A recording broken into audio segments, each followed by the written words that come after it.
1 जून 2001 नेपाल नरेश के निवास स्थान नारायण हिति महल के त्रिभुवन सदन में एक पार्टी होने वाली थी और इसके मेजबान थे युवराज दीपेंद्र।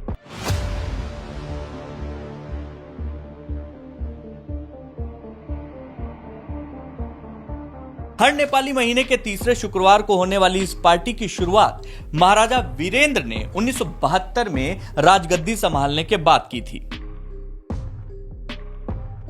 एक महीने पहले ही मई में यह पार्टी महेंद्र मंजिल में हुई थी, जहां महाराजा वीरेंद्र की सौतेली मां और पूर्व नेपाल नरेश महेंद्र की दूसरी पत्नी रत्ना देवी रहा करती थी।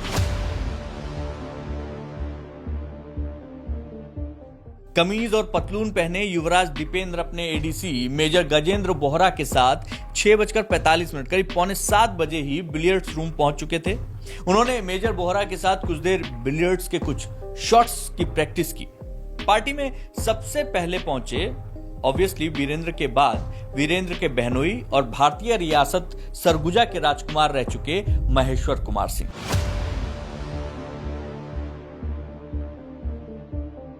जब वो बिलियर्ड्स रूम में घुसे तो दीपेंद्र ने उनका स्वागत किया। Very pleasant, nice. I mean, no signs of any drunkenness, nothing at all. He was perfectly all right. पूछा क्या लेंगे सर? महेश्वर सिंह ने जवाब दिया कि फेमस ग्राउस।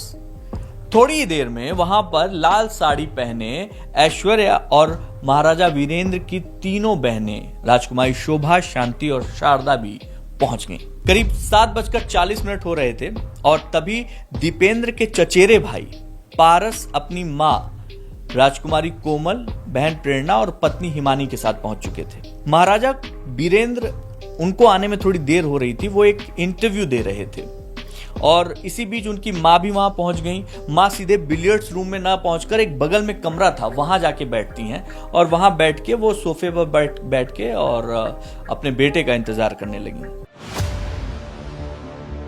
थोड़ी देर बाद बिलियर्ड्स रूम का दरवाजा एक बार फिर खुला। इस बार महाराजा वीरेंद्र अंदर दाखिल हुए। वो पैदल चलकर आए थे क्योंकि उनके साथ उनके एडीसी थे सुंदर प्रताप राणा। दरवाजे तक लेकर आते हैं, उन्हें छोड़ते हैं क्योंकि पार्टी निजी थी, सिर्फ परिवार वालों को ही वहां रहने की अनुमति होती थी, तो इसलिए वो वहां छोड़ के चले जाते हैं। मां के पास पहुंचते हैं महाराजा वीरेंद्र। दीपेंद्र उस समय तक अपने उसी कमरे के आसपास थे लेकिन नशे में थे।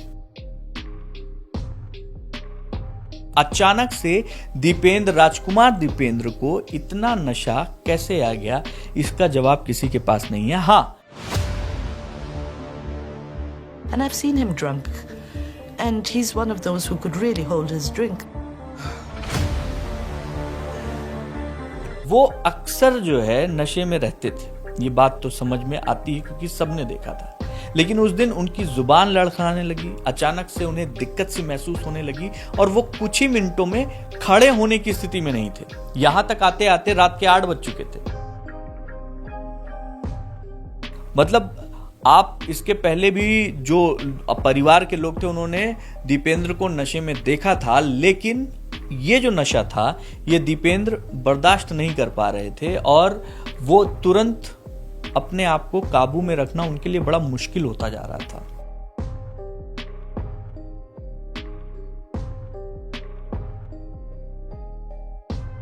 हुआ क्या फिर? हुआ ये कि महाराजा वीरेंद्र के बगल वाले कमरे में जो भारी भरकम दीपेंद्र थे, उनको जो है 3 लोग वहां पे, उनके जो फैमिली डॉक्टर थे राजीव शाही और उनके जो बहनोई आए थे, वो ये लोग उसको उठाते हैं, उठाकर कि अंदर चलिए और वहां पे ले जाते हैं। उस कमरे में बिछा हुआ था गद्दा, उनको लेटा देते हैं, लाइट बंद करते हैं, वापस पार्टी में आ जाते हैं।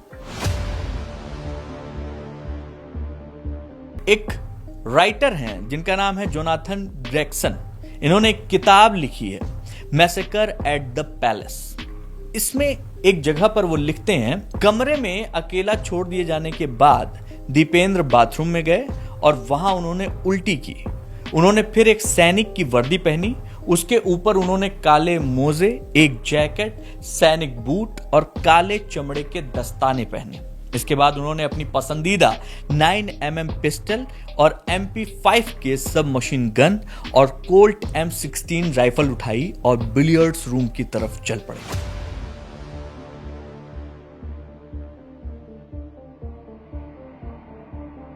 बिलियर्ड्स रूम के मध्य में कुछ महिलाएं बात कर रही थीं। अचानक उनकी नजर सैनिक यूनिफॉर्म पहने युवराज दीपेंद्र पर पड़ी। महाराजा बीरेंद्र की चचेरी बहन केतकी चेस्टर ने मीडिया को एक इंटरव्यू दिया था। उस इंटरव्यू में उन्होंने क्या कहा था, ये भी आप सुनते चलिए। जब वो अंदर आए तो उनके दोनों हाथों में एक एक बंदूक थी। वो पूरे सैनिक वर्दी में थे। उन्होंने काला चश्मा पहन रखा था। मैंने अपने पास खड़ी महिला से कहा कि युवराज दीपेंद्र अपने हथियारों को शो ऑफ करने आए हैं। उस समय तक नेपाल नरेश बिलियर्ड्स रूम्स में आ चुके थे। बिलियर्ड रूम में उनके हाथ में एक कोक का ग्लास था, क्योंकि डॉक्टर ने उन्हें शराब पीने से मना कर दिया था, पाबंदी लगी हुई थी। दीपेंद्र ने अपने पिता की तरफ देखा, महाराजा की तरफ, और उस समय चेहरे पर उसकी किसी भी तरीके की कोई भावना नहीं थी। अगले ही सेकंड उन्होंने अपने दाहिने हाथ से जर्मनी में बनी अपनी MP5 के सब मशीन गन का ट्रिगर दबा दिया। उसकी कई गोलियां छत पर लगी और उसका कुछ प्लास्टर उखड़कर नीचे गिरा। Suddenly I hear bang, bang.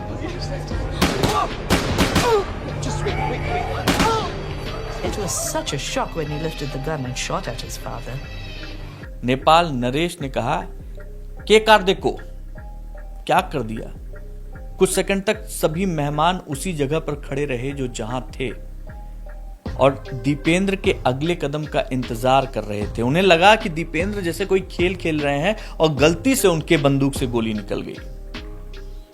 इसी किताब में जोनाथन आगे लिखते हैं कि शुरू में नेपाल नरेश बिलियर्ड्स की मेज के बगल बिना हिले डुले खड़े रहे। फिर उन्होंने दीपेंद्र की तरफ एक कदम आगे बढ़ाया। दीपेंद्र ने बिना शब्द कहे बीरेंद्र यानी अपने पिता पर 3 गोलियां चलाई।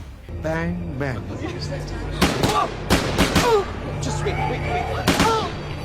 कुछ देर तक वो खड़े रहे, यहां तक कि उन्होंने स्लो मोशन में ग्लास मेज पर भी रखा। इस बीच दीपेंद्र मुड़े और बिलियर्ड्स रूम से निकलकर गार्डन की तरफ गए। 3 सेकंड बाद लोगों को एहसास हुआ कि दीपेंद्र की गोली महाराजा बीरेंद्र की गर्दन के दाहिने हिस्से में लगी हुई है। नेपाल नरेश मरते मरते शॉक में थे और वो करीब करीब स्लो मोशन में नीचे की तरफ गिरे थे। इस बीच नेपाल नरेश के दामाद कैप्टन राजीव शाही ने अपने ग्रे रंग के कोट को तुरंत उतारा और महाराज की गर्दन पर लगा दिया ताकि खून जो निकल रहा है उसको रोका जा सके। लेकिन बीरेंद्र तब तक बेहोश नहीं हुए थे। उन्होंने अपनी दूसरी चोट की तरफ भी राजीव को इशारा किया। राजीव, पेट में। महाराजा बीरेंद्र ने अपना सिर उठाने की कोशिश की और नेपाली में वही उस बड़बड़ाए, के कार देखो, यानी क्या कर दिया।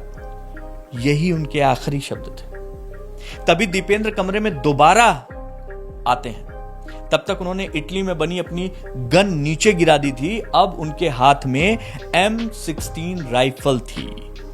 आखिर दीपेंद्र ने महाराजा बीरेंद्र पर गोली क्यों चलाई, इस सवाल का जवाब दीपेंद्र की बुआ केतकी चेस्टर ने बताया। वे एक लड़की से शादी करना चाहते थे। उनकी दादी और उनकी माँ को ये पसंद नहीं था। उनको खर्च करने के लिए उतने पैसे नहीं मिल रहे थे जितना वो चाहते थे। उसकी वजह से उन्होंने अपना आपा खो दिया था।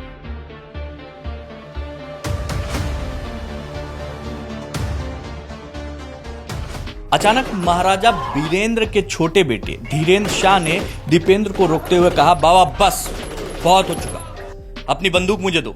दीपेंद्र ने बहुत नजदीक से, क्योंकि वो उनके एकदम पास आ गए थे, उनको गोली मारी और वो उड़ते हुए पीछे जाकर गिरे थे। और उसके बाद दीपेंद्र का अपने ऊपर से नियंत्रण पूरी तरह खत्म हो चला था। हर किसी पर वो गोली चला रहे थे। राजकुमार पारस ने चिल्लाकर कहा, सब लोग सोफे की आड़ ले लीजिए। केतकी को भी गोली लगी थी। दीपेंद्र को लगा कि केतकी मर गई हैं, क्योंकि उनका सिर और बाल खून से लथपथ था। एक गोली महाराजा ज्ञानेंद्र की पत्नी और पारस की मां को भी लगा था। उनके फेफड़े के पार जा चुका था।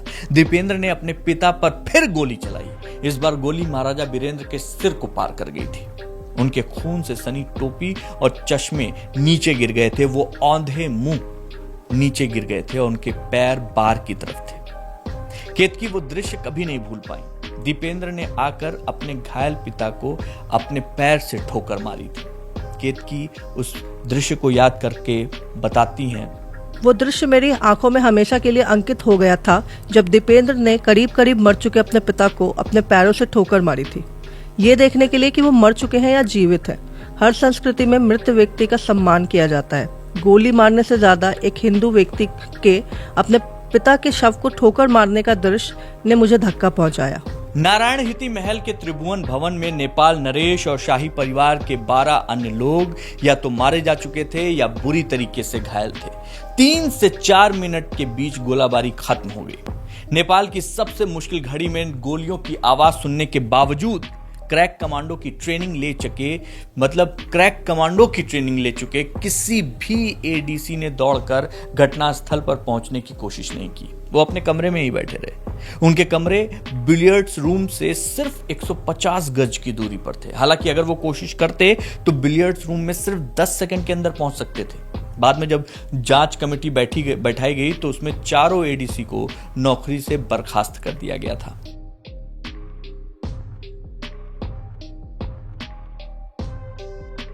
इस बीच दीपेंद्र फिर बिलियर्ड्स रूम के बाहर निकले, गार्डन में गए और वहां महारानी ऐश्वर्या उनके पीछे पीछे दौड़ी। राजकुमार निरंजन भी उनके पीछे पीछे दौड़े। थोड़ी देर बाद 2 गोलियों की आवाज आई। राइटर नीलेश मिश्रा लिखते हैं उनकी किताब में एंड ऑफ द लाइन, रसोई घर में एक नौकर संता कुमार खड़का ने महारानी ऐश्वर्या के जीवन के अंतिम क्षणों को देखा। रानी ने सीढ़ियों पर चढ़कर दीपेंद्र के शयन कक्ष की तरफ जाने की कोशिश की। वो नेपाली में जोर जोर से चिल्ला रही थी। उन्होंने 7 सीढ़ियां चढ़ी होंगी कि एक गोली उनके सिर को पार कर गई। वो संगमरमर की सीढ़ियों पर गिरी और उनको पीछे से गोली मारी गई थी और वो दीपेंद्र का अंतिम शिकार थी। उन्होंने शायद ये गलतफहमी पाल रखी थी कि उनका अपना बेटा उन पर गोली नहीं चलाएगा। उनका अंदाजा बिल्कुल गलत निकला। इसके बाद दीपेंद्र गार्डन में एक छोटे तालाब पर बने ब्रिज पर गया और वहां पर वो पागलों की तरह 1-2 बार जोर से चिल्लाते हैं।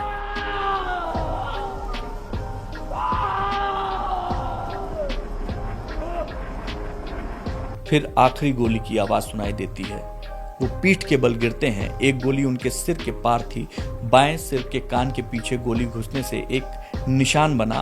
उनके दाहिने सिर में कान के ऊपर गोली बाहर निकलने का निशान था। दोनों चोट से खून निकल रहा था, लेकिन दीपेंद्र अभी जीवित थे। उधर महाराजा बीरेंद्र भी इतनी गोली खा जाने के बावजूद जीवित थे।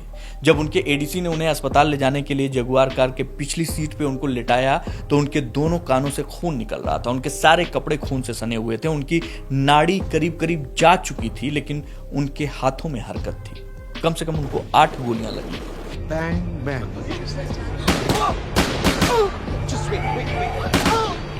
उनके कार के पीछे चल रही टोयोटा में महारानी ऐश्वर्या का शरीर था। जबकि ये दोनों कारें जब अस्पताल पहुंचती हैं उस समय रात का 9:15 बज चुका था। थोड़ी देर में नेपाल के सर्वश्रेष्ठ न्यूरो सर्जन, प्लास्टिक सर्जन, जो हार्ट स्पेशलिस्ट सब अस्पताल के अंदर थे। रानी को कार से उतारते ही मृत घोषित कर दिया गया।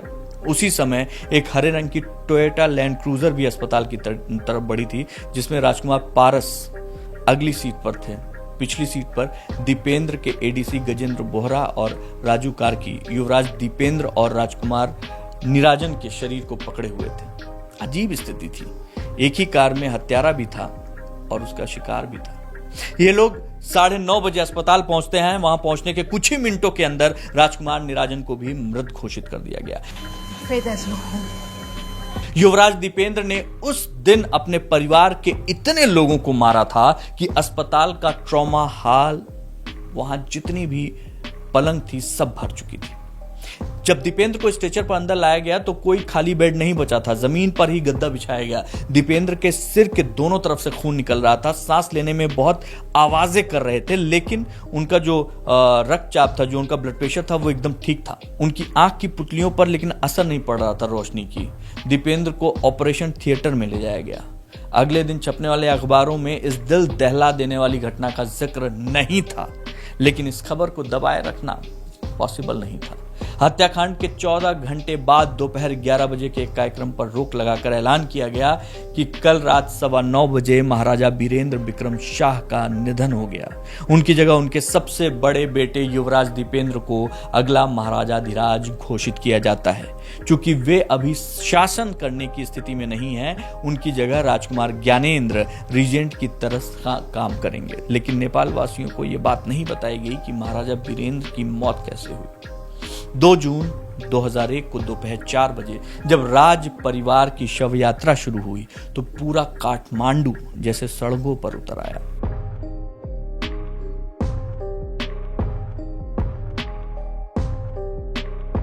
देश के हजारों लाखों लोगों ने महाराजा के सम्मान में अपना सिर मुड़वाया। नाइयों ने इस काम के लिए कोई पैसा वैसा नहीं लिया था। शाम के दुदलके में राज परिवार के एक सदस्य दीपक विक्रम ने आर्य घाट पर सारी चिताओं को एक साथ अग्नि दी। युवराज दीपेंद्र को कभी होश नहीं आया। 4 जून 2001 की सुबह 3:40 पर उन्होंने भी अपने प्राण त्याग दिए। लगभग 54 घंटे तक नेपाल पर उस व्यक्ति का राज रहा जो बेहोश था और उसने अपने माता, अपनी पिता, अपने भाई, अपने बहनों के हत्या का आरोपी था। उनकी मौत के बाद नेपाल नरेश वीरेंद्र के छोटे भाई ज्ञानेंद्र 3 दिनों के अंदर नेपाल के तीसरे राजा बने।